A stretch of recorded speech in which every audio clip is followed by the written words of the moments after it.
guys! Welcome to another video. Binigyan nga pala ako ng amo ko nito. Gawin ko daw. Parang china-challenge pa nga akong gawin daw itong octopus na to. At yan nga, nilabas ko na nga yung mga laman dito sa loob ng plastic na yan. At yung mga laman, kompleto na siya. Kasama na rin sinulid. At ito na nga, sinimulan ko na ang ulo ng octopus. Konting-konti lang naman yung mga pakita ko dyan. Manghirap kasi ng buo dahil wala akong stand. Kaya konting-konti lang yung mga ganchilyo-ganchilyo. Ayan na nga, medyo buo na siya. Kaya lagyan na natin siya ng bulak sa loob.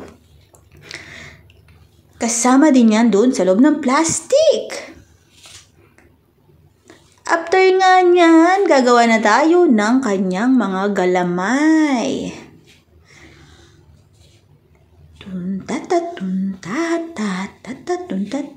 At ayan na nga, nagawa ko na nga ang isang galamay. At ayan na, may 4 na. Bali, 8 nga yung galamay na yan. At yan na siya. Finish na.